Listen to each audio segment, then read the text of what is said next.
സൗജന്യമായി നൽകുന്ന വീടുകളിലോ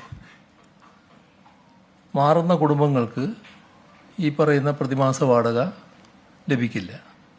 കാരണം അതിന് വാടക നൽകേണ്ടി വരില്ല എന്നർത്ഥം.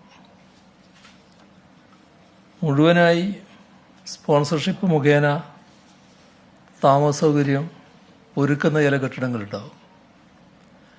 അങ്ങനെയുള്ള കെട്ടിടങ്ങളിൽ താമസിക്കുന്നവർക്കും പ്രതിമാസ വാടക നൽകേണ്ടി വരില്ല. അപ്പോൾ അവർക്കും പ്രതിമാസ വാടക ലഭിക്കില്ല. ഭാഗികമായി സ്പോൺസർഷിപ്പ് നൽകുന്ന കേസുകളിൽ അതിൻ്റെ ശേഷിക്കുന്ന തുക പരമാവധി 6000 രൂപ വരെ പ്രതിമാസ വാടക അനുവദിക്കുകയാണ് ചെയ്യുക. അതാണ് ഈ വാടക ആയിട്ട് ബന്ധപ്പെട്ട് വ്യക്തത വരുത്താനുള്ളത്. സർട്ടിഫിക്കറ്റുകൾ നഷ്ടപ്പെട്ടു പോയവരാണല്ലോ അവിടെ ധാരാളമുള്ളത്. അത് വീണ്ടെടുക്കുന്നതിനായി മാർഗനിർദ്ദേശങ്ങൾ പുറപ്പെടുവിച്ചിട്ടുണ്ട്. അത് 2018 നമ്മൾ ചെയ്തതാണത്. അതിന് സമാനമായി വിവിധ രേഖകൾ നഷ്ടപ്പെട്ടവർക്ക് യൂണിവേഴ്സിറ്റികൾ, സർക്കാർ സ്ഥാപനങ്ങൾ, തദ്ദേശഭരണ സ്ഥാപനങ്ങൾ, ബോർഡുകൾ, കോർപ്പറേഷനുകൾ, കമ്മീഷനുകൾ, ഡയറക്ടറേറ്റുകൾ ഇങ്ങനെയുള്ള സ്ഥാപനങ്ങളിൽ നിന്ന് ഡ്യൂപ്ലിക്കേറ്റോ പുതുക്കിയ രേഖകളോ നൽകുമ്പോൾ യാതൊരു ഫീസും ഈടാക്കാൻ പാടുള്ളതല്ല എന്ന് ഉത്തരവ് നൽകിയിട്ടുണ്ട്. ദുരന്തത്തിൽ മരണപ്പെട്ടവരുടെ ആശ്രിതർക്ക് 6 ലക്ഷം രൂപയാണ് സാധാരണ ധനസഹായം ലഭിക്കുക. അപ്പോൾ ഇതിൽ SDRF നിന്നാണ് 4 ലക്ഷം രൂപ നൽകുന്നത്. അതിനു പുറമെ മുഖ്യമന്ത്രിയുടെ ദുരിതാശ്വാസ നിധിയിൽ നിന്ന് 2 ലക്ഷം രൂപ കൂടി അനുവദിക്കാൻ ഇന്ന് രാവിലെ മന്ത്രിസഭാ യോഗം തീരുമാനിച്ചിട്ടുണ്ട്. അപ്പോൾ 4 + 2 അപ്പോൾ 6 ലക്ഷം രൂപ ആ ഇനത്തിൽ നൽകാൻ കഴിയും.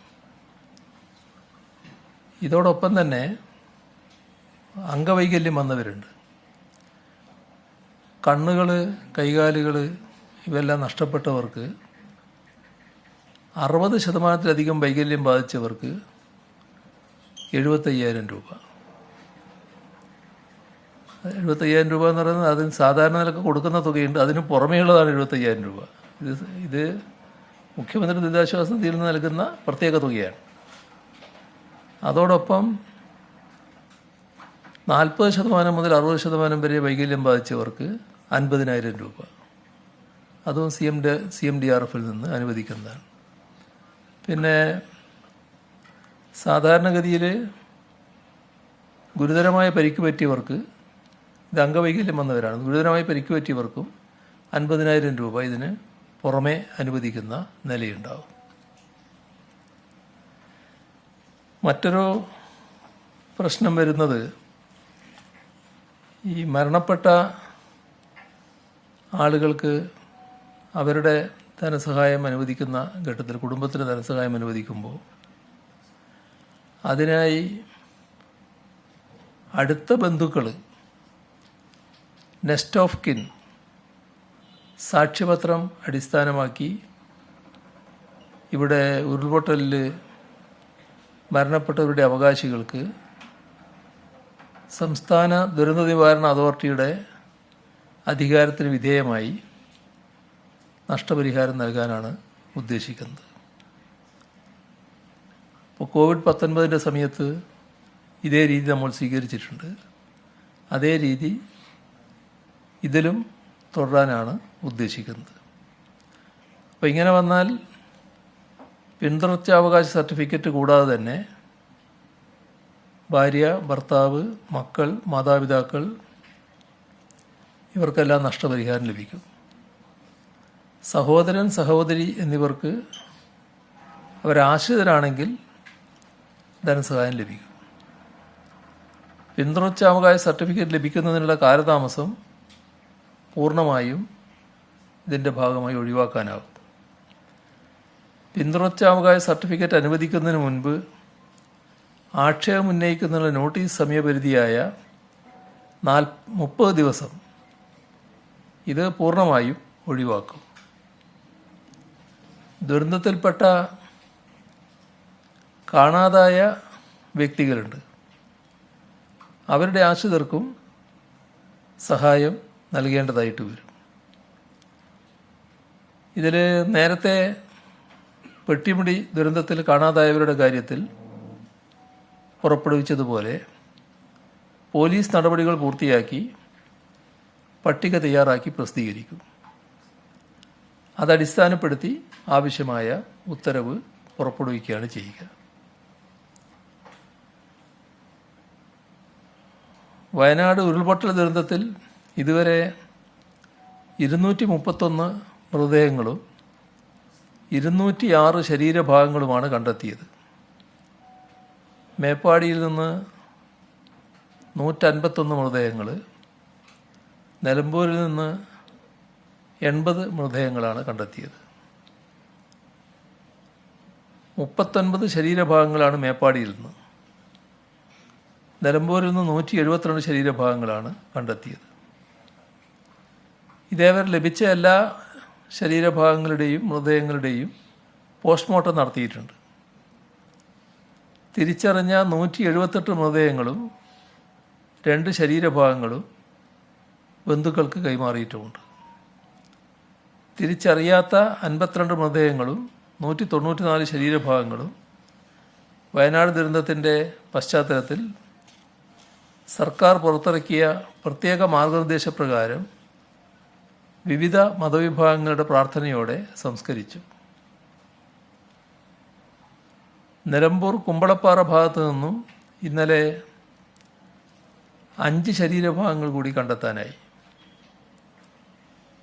അത് പൂർണ്ണമായും മനുഷ്യരുടേതാണോ എന്ന് സ്ഥിരീകരിച്ചിട്ടില്ല. ആ തരത്തിലുള്ള ഭാഗങ്ങളാണ് കിട്ടിയിട്ടുള്ളത്. ഇത് ഫോറൻസിക് പരിശോധനയ്ക്ക് വിധേയമാക്കും. മൃതദേഹങ്ങളും ശരീരഭാഗങ്ങളും ഉൾപ്പെടെ 415 സാമ്പിളുകളാണ് ശേഖരിച്ചത്. അതിൽ 401ൻ്റെ DNA പരിശോധന പൂർത്തിയാക്കിയിട്ടുണ്ട്. ഇതിൽ 349 ശരീരഭാഗങ്ങൾ 248 ആളുകളുടേതാണ്. ശരീരഭാഗങ്ങൾ 349 ഉണ്ടെങ്കിലും അത് അവരുടെ പരിശോധനയിൽ അവസാനം കണ്ടെത്തിയിട്ടുള്ളത് 248 ആളുകളുടേതാണ് ആ ശരീരഭാഗങ്ങളെന്നാണ്. 121 പുരുഷന്മാരാണ്, 127 സ്ത്രീകളാണ്. ഇത്രയെല്ലാം തിരിച്ചറിഞ്ഞു കഴിഞ്ഞിട്ടുണ്ട്. 52 ശരീരഭാഗങ്ങൾ പൂർണ്ണമായും അഴുകിയ നിലയിലായിപ്പോയിട്ടുണ്ട്. DNA പരിശോധനയ്ക്ക് 115 പേരുടെ രക്തസാമ്പിളുകൾ ശേഖരിച്ചിട്ടുണ്ട്.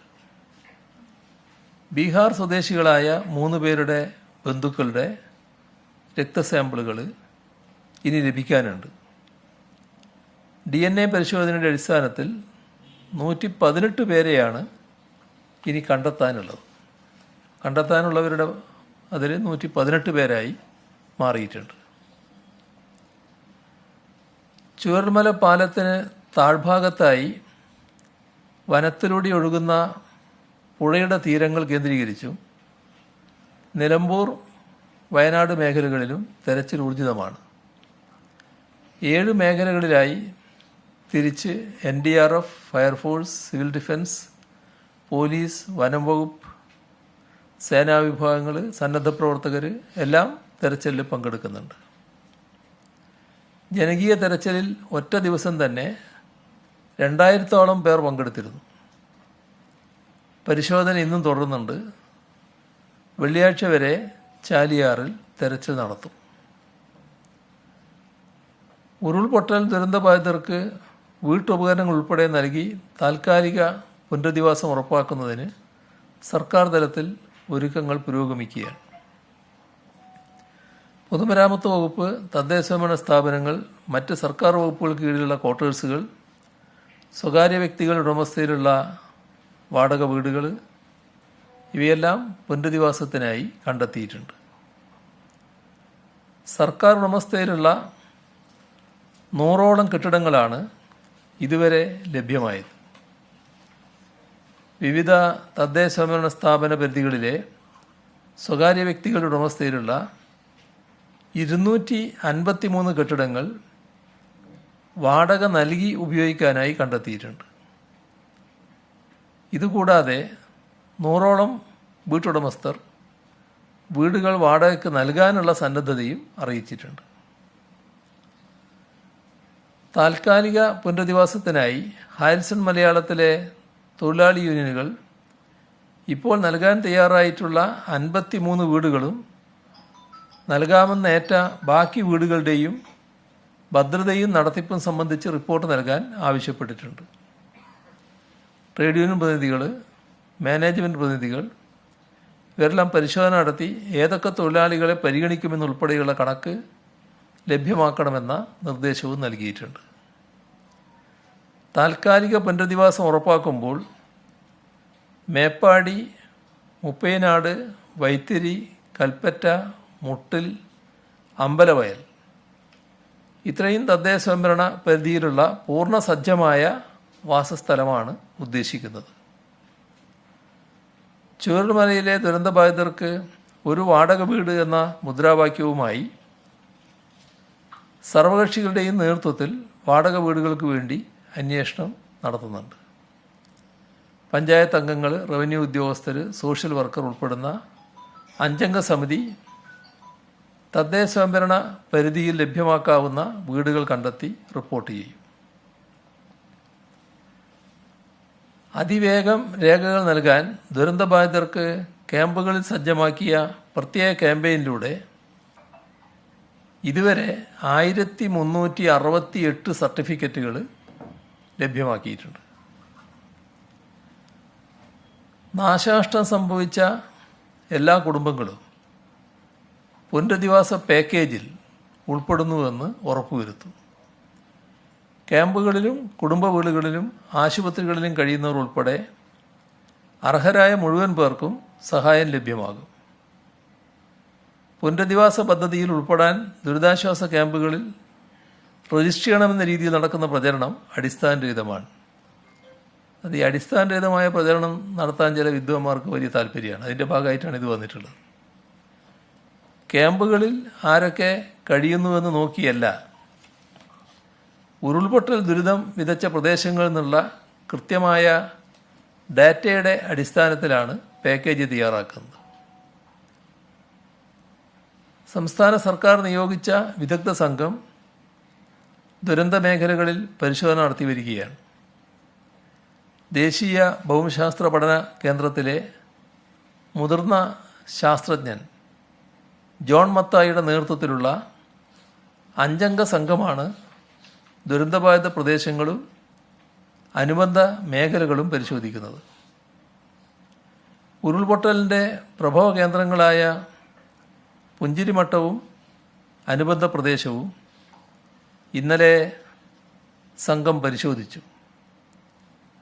പ്രദേശത്തെ മണ്ണിൻ്റെയും പാറകളുടെയും സാമ്പിളുകൾ ശേഖരിച്ചിട്ടുണ്ട്. ഇവ വിശദമായ പരിശോധനയ്ക്ക് വിധേയമാക്കും. ദുരന്തം സംഭവിച്ചത് എങ്ങനെയെന്നും ഉരുൾപൊട്ടലിൽ സംഭവിച്ച പ്രതിഭാസങ്ങളും സംഘം വിലയിരുത്തും. ദുരന്തസ്ഥലത്തെ ഭൂവിനിയോഗത്തെക്കുറിച്ചും സംഘം റിപ്പോർട്ട് നൽകും. ദുരന്ത പ്രദേശത്തെയും അനുബന്ധ മേഖലകളിലെയും അപകട സാധ്യതകൾ വിലയിരുത്തും. NIT സൂറത്തുമായി ചേർന്ന് ദുരന്തബാധിത മേഖലയുടെ അതിസൂക്ഷ്മമായ ലിഡാർ സർവേ നടത്താൻ ഉദ്ദേശിക്കുന്നുണ്ട്.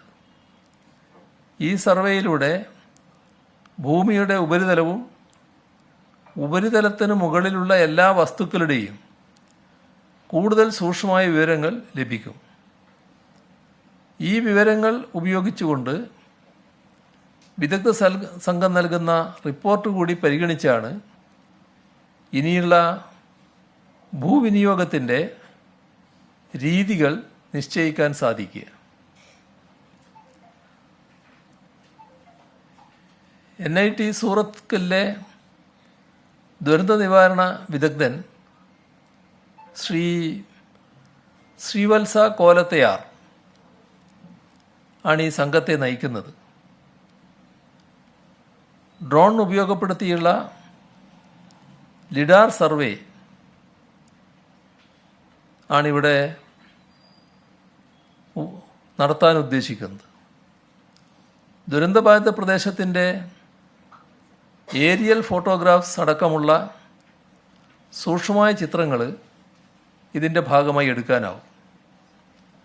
മുൻപുണ്ടായിരുന്ന ഭൂതലം എങ്ങനെയായിരുന്നു, ദുരന്തശേഷം എന്തെല്ലാം മാറ്റങ്ങൾ വന്നു, ഏതൊക്കെ പ്രദേശത്താണ് വലിയ ആഘാതമുണ്ടായത്, ഇത്തരം കാര്യങ്ങളെല്ലാം കണ്ടെത്താനും ഭാവിയിൽ ഈ പ്രദേശത്തെ ഭൂവിനിയോഗം നിർണ്ണയിക്കുമ്പോൾ എന്തെല്ലാം പ്രതിബന്ധങ്ങളുണ്ടെന്ന് തിരിച്ചറിയാനും ഈ സർവേ റിപ്പോർട്ട് സഹായകമാകും. ലിഡാർ സർവേ വഴി മരങ്ങൾ, മരത്തിൻ്റെ ഉയരം, പാറകൾ ഇവയെല്ലാം സൂക്ഷ്മമായി പരിശോധിക്കാൻ സാധിക്കും. 50 സെൻറ്റിമീറ്റർ വരെ വലിപ്പമുള്ള വസ്തുക്കൾ ഇതുവഴി കണ്ടെത്താനാകുമെന്നാണ് വിദഗ്ധർ അവകാശപ്പെടുന്നത്. ദുരന്ത നിവാരണ ഘട്ടങ്ങളിൽ മനുഷ്യരുടെ പുനരധിവാസം പോലെ തന്നെ പ്രധാനപ്പെട്ട ഘടകമാണ് വളർത്തുമൃഗങ്ങളുടേത്.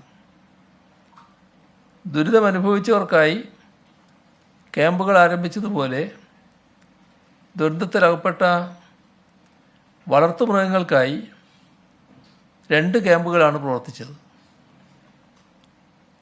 ദുരന്തപ്രദേശത്തെ ഉരുക്കൾക്കും അരുമ മൃഗങ്ങൾക്കുമായി ക്ഷീരവികസന വകുപ്പിൻ്റെ 24 മണിക്കൂർ പ്രവർത്തിക്കുന്ന കൺട്രോൾ സെൽ മുഖേന വിവിധ സംഘടനകൾ തീറ്റ വസ്തുക്കൾ, ധാതുലവണ മിശ്രിതം ഇവയെല്ലാം കർഷകർക്ക് എത്തിച്ചു നൽകുന്നുണ്ട്.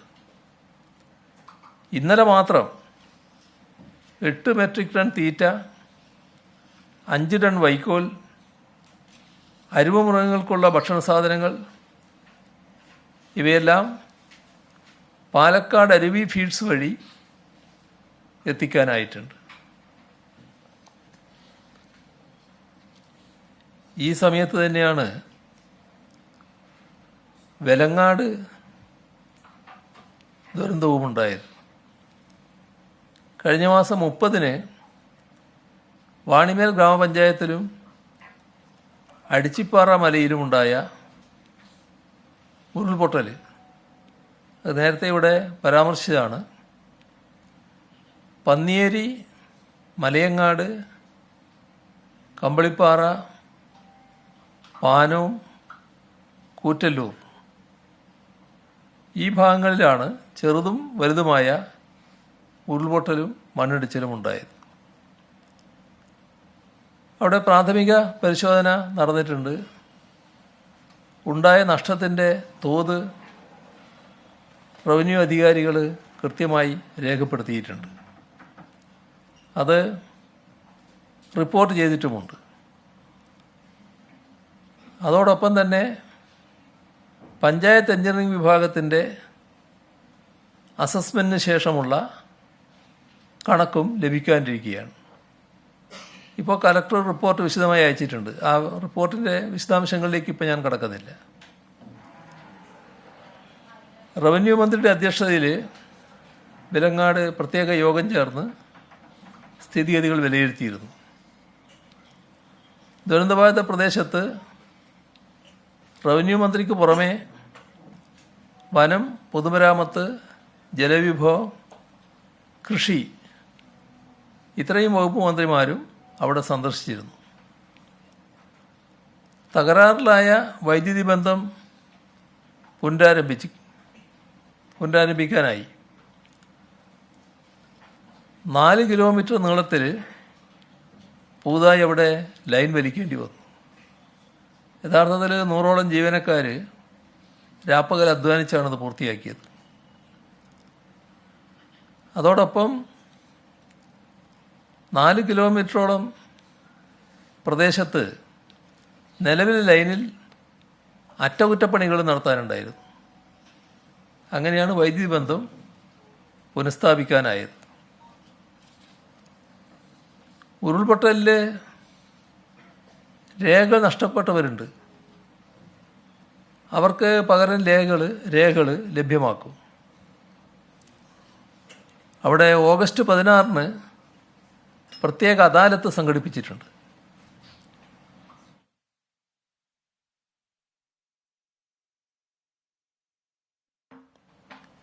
വിവിധ വകുപ്പുകൾ സംയുക്തമായി നടത്തുന്നൊരു അദാലത്താണിത്. അപ്പോൾ എല്ലാവിധ രേഖകളും സർട്ടിഫിക്കറ്റുകളും നഷ്ടപ്പെട്ടു പോയത് ലഭ്യമാക്കാൻ തന്നെയാണ് ഉദ്ദേശിക്കുന്നത്. അതോടൊപ്പം ഉരുൾപൊട്ടലുണ്ടായ സ്ഥലങ്ങളുടെ നിലവിലെ സ്ഥിതിഗതികൾ പഠിക്കാനും ഇവിടെ തുടർവാസം ഇനി തുടർന്നങ്ങോട്ട് അവിടെ താമസിക്കാൻ പറ്റുമെന്നുള്ളത് സാധ്യമാണോ എന്ന് പരിശോധിക്കുന്നതിനുമായി ജിയോളജി, ഹൈഡ്രോളജി, മണ്ണ് സംരക്ഷണം ഈ വകുപ്പുകളിലെ ഉദ്യോഗസ്ഥരും ഹസാർഡ് അനലിസ്റ്റും ഈ പ്രദേശങ്ങളിൽ സന്ദർശനം നടത്തി വരുന്നുണ്ട്. വിലങ്ങാട് മേഖലയിൽ ഉരുൾപൊട്ടൽ മൂലം പ്രയാസമനുഭവിക്കുന്നവർക്ക് അതിവേഗം ആശ്വാസവും പുനരധിവാസവും സാധ്യമാക്കാനുള്ള നടപടികൾ പുരോഗമിക്കുകയാണ്.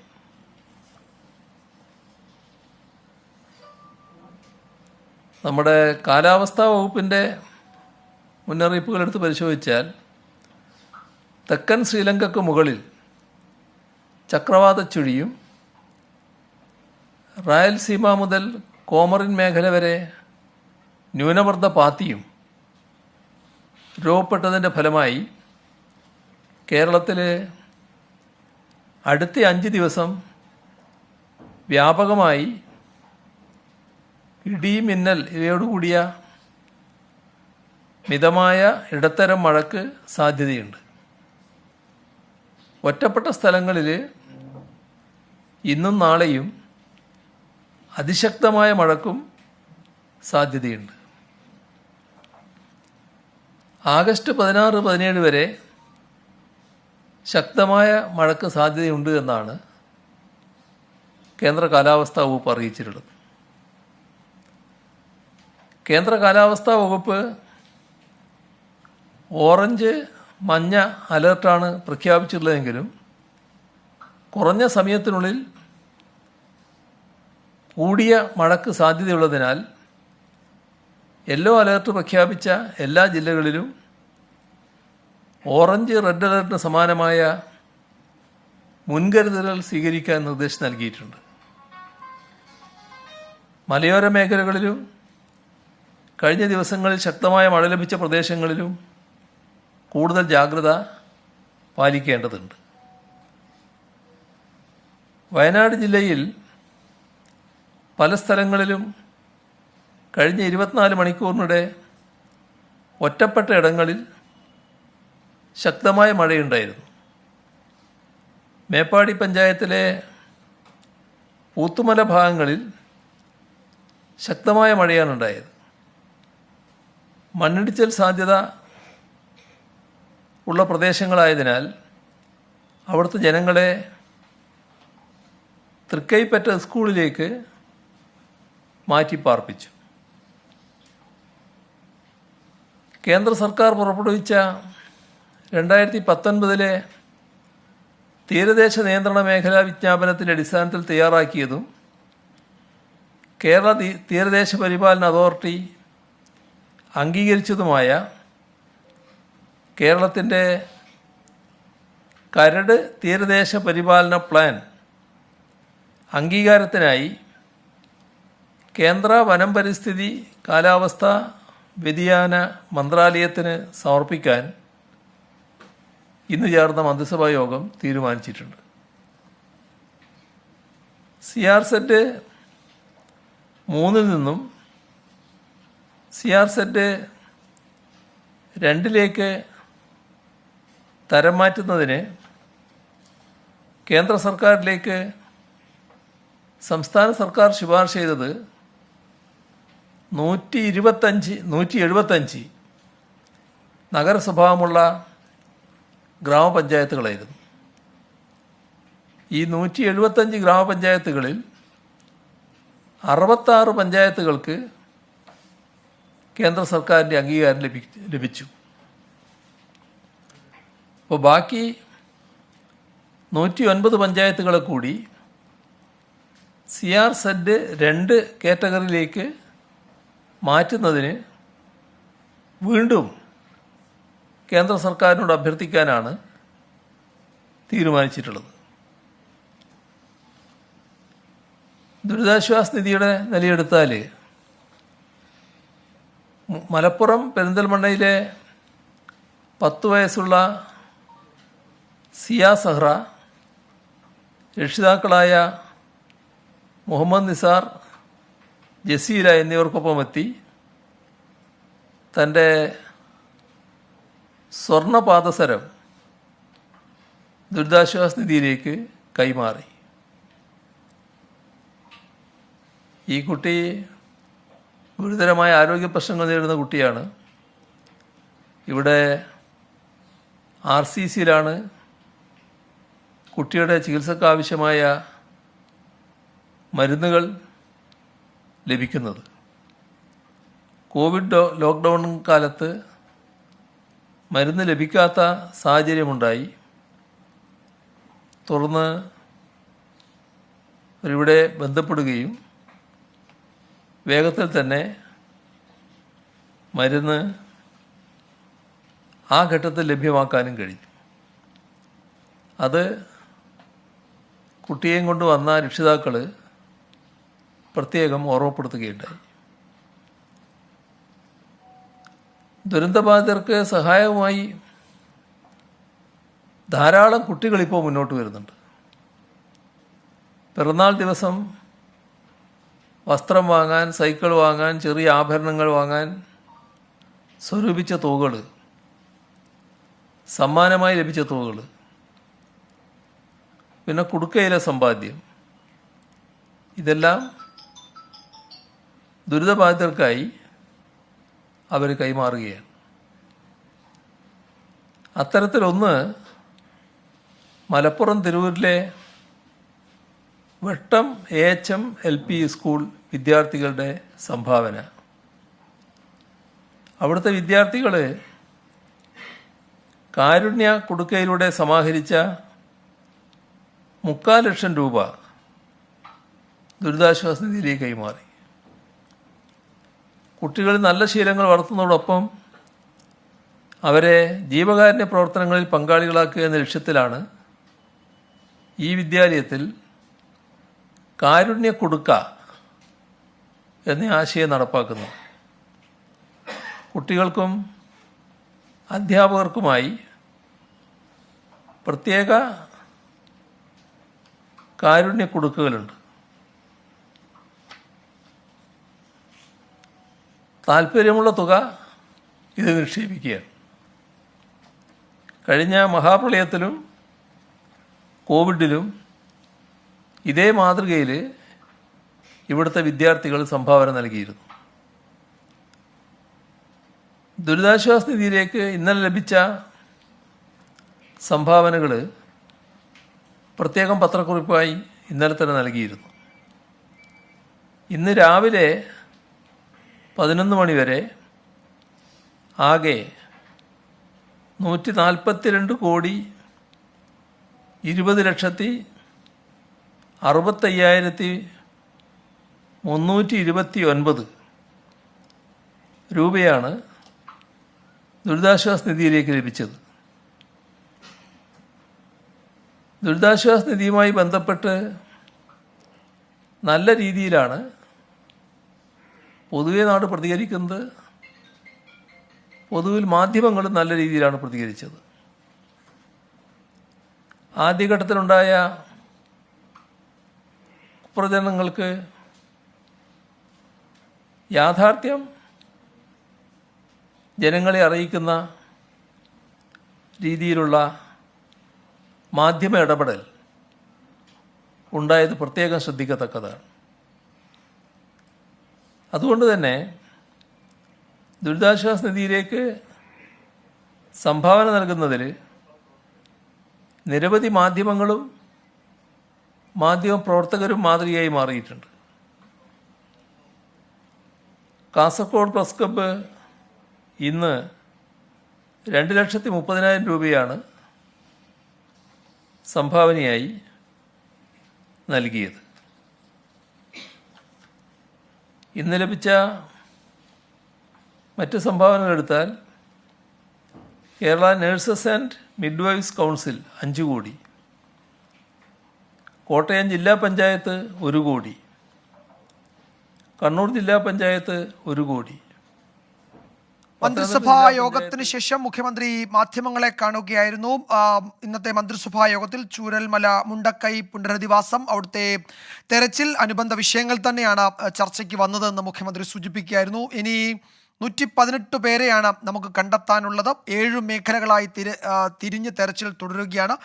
ചാലിയാറിൽ വെള്ളിയാഴ്ച വരെ തെരച്ചിൽ ഇതേ നിലയിൽ തന്നെ തുടരും എന്നാണ് മുഖ്യമന്ത്രി സൂചിപ്പിച്ചത്.